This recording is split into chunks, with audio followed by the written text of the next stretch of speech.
اللہ کے محبوب علیہ السلام سے پوچھا گیا کہ سب سے اچھا ایمان کس کا ہے؟ فرمایا سب سے اچھا اور کامل ایمان اس کا ہے جس کے اخلاق اچھے، جو بات اچھی کرتا ہے، جو لوگوں کے برائیوں کی ٹو میں نہیں رہتا، جو لوگوں کو شوہر کے موبائل میں گھسنے کی اجازت نہیں ہے. اب تو کر لی نا شادی، اب تجسس شریعت میں کیا ہے؟ نہ شوہر بیوی کے موبائل میں گھسے، نہ یہ اس کے موبائل میں گھسے. یہ غلط چیز ہے. یہ ایک غیر خاندانی لوگوں کی علامت ہوتی ہے، بلا وجہ خام خامے جو ہے نا ایک دوسرے کی پرائیویسی میں گھس. اچھا گمان رکھو بھائی، یہ بھی اچھا، یہ بھی اچھی. بچوں سے کہتا ہوں اللہ کے واسطے لو میرج کے چکر میں مت پڑو. یہ دھوکہ ہے، یہ خواب ہے، یہ خواب ہے. زندگی اخلاق سے گزرتی ہے، شکلوں سے نہیں گزرتی. شکل و صورت سے نہیں زندگی گزرتی، اخلاق سے گزرتی ہے. اب تمہاری شادی ہونے والی ہے تو آنے والی کو دیکھو نا کتنی بڑی قربانی کر کے آ رہی ہے. گھر، ماں باپ، بہن بھائی، سہیلیاں، ماحول، ہر چیز چھوڑ کے وہ آ رہی. تم آتے ہی اس کو کڑاہی میں ڈال دو تو اس کا کیا حال ہوگا؟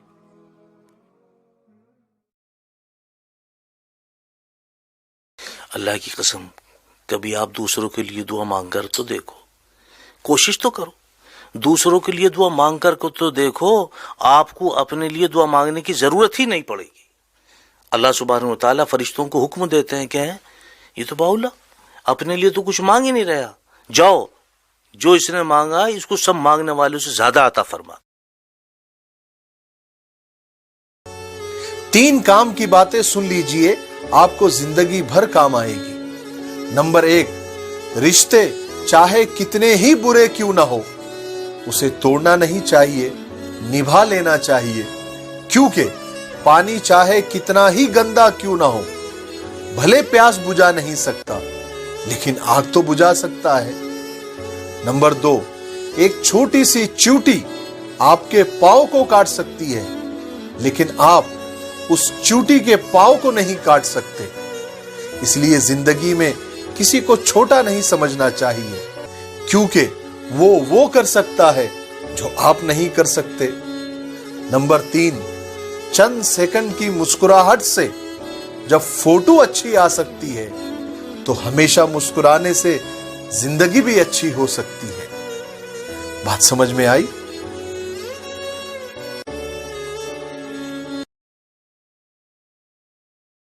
اور کتنا آسان ہے ساری زندگی کے گناہ کر کے اور ایک دفعہ کہہ دو یا اللہ توبہ. ایک قطرہ آنسو، یہ میرا کرتا ہے نا، اس کو دھونے کے لیے 1 بالٹی پانی چاہیے، کم از کم 1 بالٹی پانی. معافی وہی انسان دے سکتا ہے جو اندر سے مضبوط ہوتا ہے. جو انسان بدلہ لینے کی آگ میں جلتا ہے وہ انسان اندر سے کھوکھلا ہوتا ہے. تو میرے بھائی مضبوط بنو.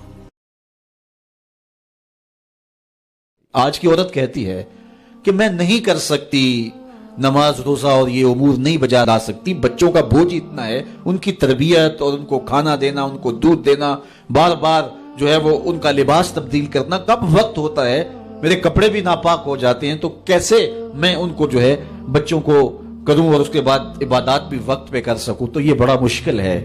وہ حضرت سیدہ کو دیکھیں کہ آپ اپنے کندھوں پہ مشکیزہ بھی اٹھا کے لاتی ہیں، چکی بھی پیستی ہیں، بیٹوں کی تربیت بھی کرتی ہیں، شوہر کی خدمت بھی کرتی ہیں، اور مصلی بچھا کے جب کھڑی ہوتی ہیں تو ساری رات قیام میں، کبھی رکوع میں، کبھی سجدے میں گزر جاتی ہے، اور پھر کہتی ہیں مالک تیری راتیں اتنی چھوٹی ہیں، تیری بندی کا ذوق بندگی ہی پورا نہیں ہوتا، ایک تو رات اتنی لمبی بنا دے جی بھر کے تجھے سجدہ ہی کر سکتا. آج ایک بات آپ کو مثال دے کے سمجھانا چاہتا ہوں کہ فہد اور حارث نے 10 کلومیٹر کا فاصلہ طے کیا. فہد نے 1 گھنٹے میں اور حارث نے 1.5 گھنٹے میں. بتاؤ کون بیسٹ تھا؟ تو آپ کا جواب ہوگا فہد. پھر آپ کو پتا چلے کہ فہد نے جو راستہ طے کیا وہ اچھی سڑک تھی اور حارث نے جنگلوں اور کچی سڑکوں سے، تب آپ کا فیصلہ ہوگا کہ نہیں حارث بیسٹ ہے. پھر آپ کو پتا چلے کہ فہد 50 سال کا ہے اور حارث 25 سال کا، تب آپ کا جواب ہوگا کہ نہیں فہد بیسٹ ہے. جیسے جیسے اب حارث اور فہد کے بارے میں زیادہ جانیں گے تب آپ کی رائے اور آپ کا فیصلہ بدلتا جائے گا. ہم کبھی کبھی بہت جلدی اور نیچے گر کر کسی کے بارے میں رائے بنا لیتے ہیں. ہر ایک کا ماحول الگ ہوتا ہے، موقع، زندگی، حالات الگ ہوتے ہیں. اگر کوئی آپ کا ساتھی آگے بڑھ گیا ہے، اس کا مطلب یہ نہیں ہے کہ وہ آپ سے بیسٹ ہے، بلکہ آپ کو وہ موقع نہیں ملا. زندگی کی دوڑ میں خود کو کبھی کم مت سمجھو. احساس کمتری، لو کانفیڈنس شکست کی اور ہار کی پہلی سیڑھی ہے.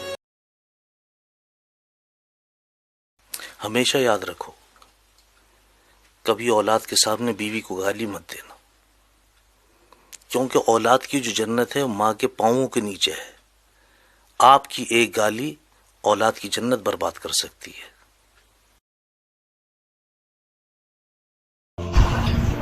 نہ کسی کی کمی بولو، نہ سنو، نہ دیکھو، تو آپ کے دل کا برتن صاف رہے، خوش رہو گے. جب بولو گے